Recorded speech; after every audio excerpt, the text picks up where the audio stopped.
Investigative journalist Ken Klippenstein uncovered an internal memo that Attorney General Pam Bondi sent to all U.S. attorneys on how they should prosecute domestic terrorists. In fact, that's a picture of Pam Bondi seated next to a domestic terrorist, Pete Hegseth. The memo, according to Klippenstein, who read the memo, as did Jacob Knutson and Matthew Kupfer from Democracy Docket, the memo calls for prosecutors to focus on the left-wing domestic terrorists, not the right-wing domestic terrorists. Her memo says we got to go after members of Antifa, which, as you all know, is an ideology, not an actual organization. Trump wrote an executive order declaring Antifa a terrorist organization. Bondi is asking all U.S. attorneys to help her compile a list of organizations with anti-American viewpoints. And how does she define anti-American? According to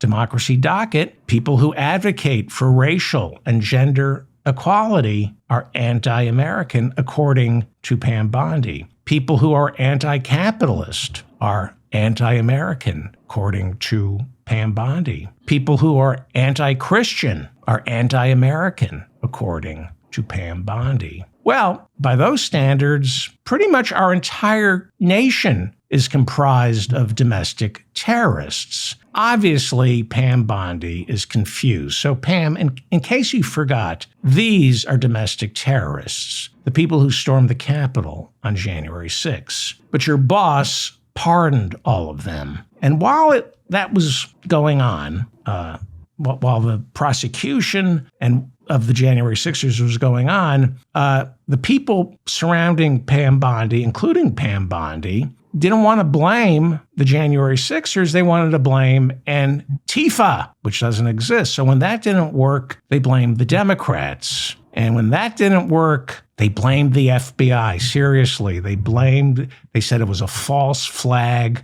operation, that the FBI lured the January 6ers. Because why? Why did they say that? Because the FBI showed up on January 6th at the Capitol after the insurrection began. And the Republicans go, you see, the FBI was in on it. No, when there's an insurrection, the FBI shows up to a crime scene.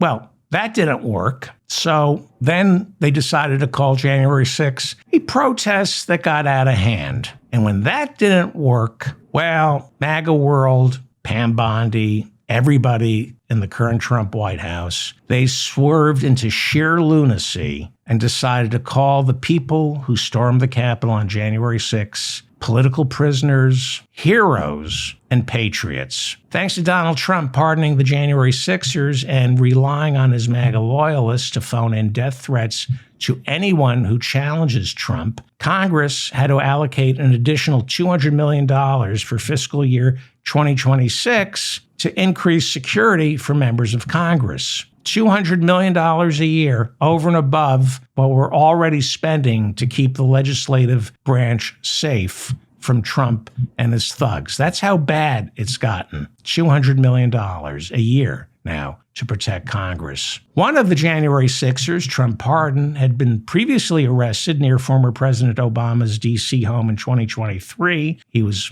in possession of firearms. He live-streamed threats to Congressman Jamie Raskin, who was impeachment manager for Trump's second Senate trial and also served on the January 6th committee. So this guy was pardoned by Trump, and last week he was spotted outside Jamie Raskin's home, again forcing the congressman to add even more security.